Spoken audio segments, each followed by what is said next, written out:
Channel ব্লগৰ আজিৰ খণ্ডলৈ আপোনালোক সকলোকে পুনৰবাৰ স্বাগতম জনাইছোঁ। আজি সাহিত্য সভাৰ ছেকেণ্ড ডে, আমি আহি ইয়াতে আছোঁহি। সাহিত্য সভাৰ আজিৰ পৰিৱেশটো আপোনালোকক দেখুৱাই থাকিম। ভিডিঅ'টো শেষলৈকে চাব বুলি আশা কৰিছোঁ। 13 বছৰমানৰ পাছত বান্ধৱী পূজাক লগ পালোঁ, খুব ভাল লাগিলে লগ পাই।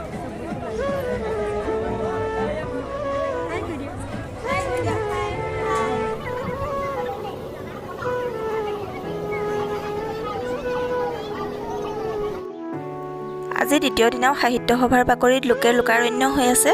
বহুত বেছি মানুহৰ সমাগম হৈছে, আপোনালোকক ভিডিঅ'টোত দেখুৱাই থাকিম। এতিয়া গ্ৰন্থমেলাৰ ফালে যাওঁ। গ্ৰন্থমেলাত কেনেকুৱানো কিতাপবিলাক ৰাখিছে তাকে অকণমান চাওঁ। আপোনালোকৰ পৰা জানিবলৈ চেষ্টা কৰিম আমি কিবা নতুন নতুন ফকৰা বা নতুন নতুন যোজনা, নতুন পতন্তৰ, নতুন নিশ্চিতভাৱে থাকিব।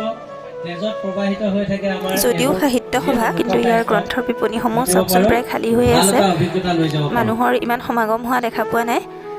মই কেইখনমান কিতাপ কিনিবলগীয়া আছিলে, কিতাপকেইখন কিনি ল'লোঁ। খুব ভাল লগা কিতাপবিলাক আহিছে।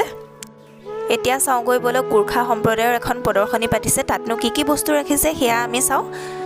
এওঁলোকে ইয়াত বিভিন্ন থলুৱা বস্তু, থলুৱা পিঠা লাড়ু, তেওঁলোকৰ ভাষাত মই ইমান বিশেষ নাজানো বাৰু।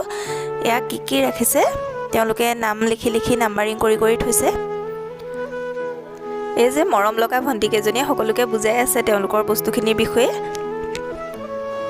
ইয়াত নেপালী সম্প্ৰদায়ৰ বহুত পৰম্পৰাগত বস্তু ৰাখি পেলাই তেওঁলোকে প্ৰদৰ্শনী লগাইছিলে, দেখি খুব ভাল লাগিলে। গোৰ্খা সম্প্ৰদায়ৰ এই বাদ্যযন্ত্ৰীৰ দুজনে ধুনীয়াকৈ বজাই পেলাই প্ৰদৰ্শনী মেলাখন আৰু বেছি মনোমোহা কৰি তুলিছে।